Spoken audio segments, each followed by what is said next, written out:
Just feel no pain. Be you unrighteous. Kill these guys. We need to open that Kill this door. motherfucker. No, take candle. Oh, have you guys ever played World of Warcraft? If you know, you know. Seeing the ones with like the torches makes me think of the kobolds from World of Warcraft, and I get like PTSD flashbacks from like leveling up in Goldshire and shit.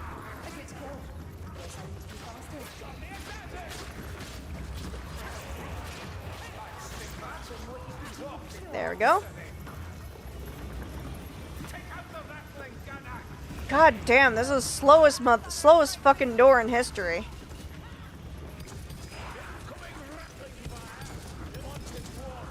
Can I go around? No, I can't. I just have to wait for him to stop. I like that he's killing his own people, though. Oh yeah, I suffer from that addiction. Ah, so you know what I've been through.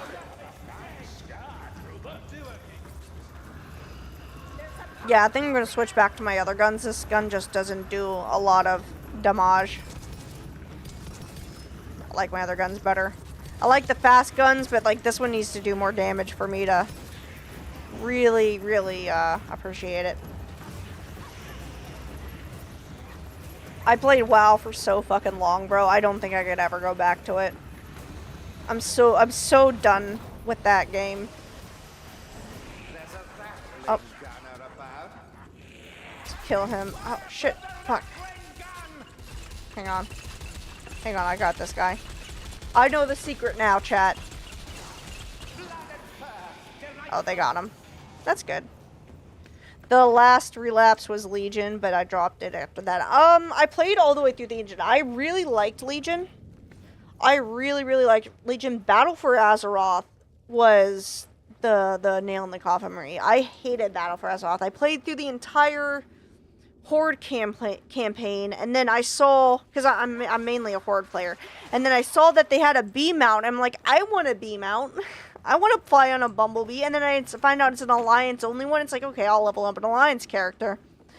I haven't done that in a while anyways, so I level up an alliance character, and they're like, oh, you have to do this fucking reputation grind, and I'm like, I don't want to do this. Like, I'm so tired of, like, rep grinding and shit, and doing all the same shit over and over and over again. It's all the same quest. There's, like, very little, like, deviation in, like, the reputation. And it wasn't always like that. And I will give this to Mr. Pandaria. Like, the reputation quests, they were a grind, but they weren't the same shit over and over again. They always felt, like, new and original, or they were kind of, like, you know, it didn't feel like I was doing the same shit every day. Clearly that changed. Like, I think in, what's it called? WoD. Well, it changed in WoD where everything was just repetitive. And then Legion wasn't too bad. I think there was enough shit to do in Legion. It was still a bit grindy. But,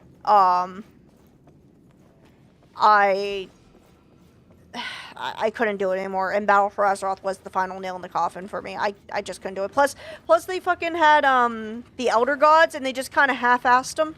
Like, I didn't like that. Like, give the Elder Gods their own fucking expansion. Don't, like, tack them on just to keep people playing. Daily quest for 6 months, and we might give you something cool. Exactly! That's exactly what it was, right? Like,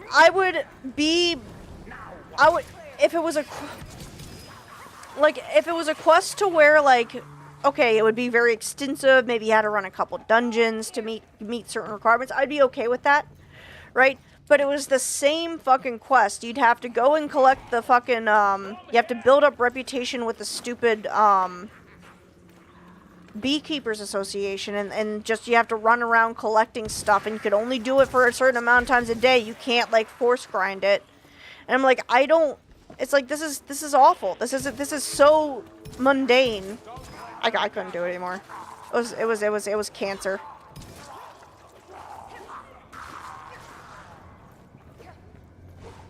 This problem with modern MMO design, the goal is to keep playing as long as possible, not create a satisfying experience. Exactly. I mean, there are MMOs that are fighting with that, specifically Ashes of Creation, which I'm really looking forward to. I was gonna play that on stream, but I'm gonna wait till the alpha is a little bit more stable, like on the weekends, to like really play that. I mean, the NDA's up, but there's just the alpha. I don't think is good enough for me to play it on stream yet. But I'll definitely be playing Ashes of Creation. I'm looking forward to that game, and it's made by a seasoned MMO player that's tired of all the bullshit too. So kill these hoes. There we go. Yep, I've heard good stuff about it. Seems like it's stuck in development hell, though. It kind of is. The reason why people say it's stuck in development hell is because they've been extremely open about their development. Like, to the point where it's almost unhealthy how open they are, right? They share, like, the Intrepid Studios, and specifically Stephen the Sharif, the guy who founded Intrepid and is making Ashes of Creation, wanted to be so open about it that everybody that you can't ever... I'm gonna do one of these. I don't wanna get killed. He's so open about it that you could actually see all the problems in an MMO that go along with MMO development. And MMOs are... They're insanely complicated. There's a reason why development companies really don't make MMOs anymore. Is because it's such a bitch to not only make but then maintain. They're so fucking big, right? And unless you like monetize it in a way that's like, you know, pay to win and shit, it's really not worth it for a lot of companies to do it, because of all the problems. And because it seems like it's stuck in development hell is because there's so many different setbacks that just comes with MMO development. Like, okay, we're projected for this date. Oh wait, something happened, so we have to push it back another year, and you know, it's a back and forth, right? It's very rarely ever streamlined, and that's what a lot of people don't get, is that, you know, development hell is just the MMO development experience. Like, it's so commonplace, and people are now just getting a glimpse into just how complicated it is, and people are like, oh my god, this is a clusterfuck, but it's like, yeah, that's how WoW was, that's how EverQuest was, that's how, you know, Throw in Liberty was, that's how, what's another one, fuck, what's that one that was made by Amazon? I can't even remember. I haven't played it in a while. New World. New World was like... New World is notorious for like that. I beta and alpha tested that fucking game, and that shit was a clusterfuck all the way up until release and even after release. So it's like... So it's like... Yeah, that's just the MMO experience. And a lot of MMO players, a lot of seasoned ones, especially people like me who have tested the development stages of MMOs, are more understanding, but the average people don't understand just how complicated that shit is. And it's literally just the normal process. And I think where Stephen Sharif fucked up is that he would set dates for stuff. Like, okay, this is the goal we're doing for this year, and then shit would happen and he wouldn't be able to meet it, and people would get pissed off. He stopped doing that because I think he learned his lesson after a couple times, but it's like, you know, that's normal. And like, if you watch the there we go. If you watch the development from the start, like they do monthly live streams about the development and going over the process and everything. Watching it from beginning to like where they are now, they've come so fucking far. I played Alpha 1. Alpha 1 was a fucking shadow compared to Alpha 2. And the game is going to be so much even bigger. So much larger. And so much like expansive. That it's like, let me kill this guy. Hang on, there we go. I can't help but tie this back to what we were talking about with Biggie. The lack of foresight despite the knowledge that he holds.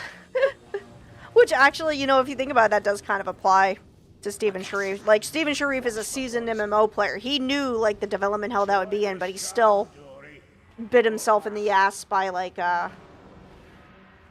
Dude, this fucking level's all wacky. Like, it's all over the place, bro. Like, look at this. I'm walking on walls. Bruh. Something tells me, sometimes telling people everything doesn't help. I agree. I agree with that. Like, some things you should keep to yourself, but I do appreciate how open they are with the development process. Like, they are holding themselves accountable for, they're holding themselves accountable in a way that other MMO developers would not have.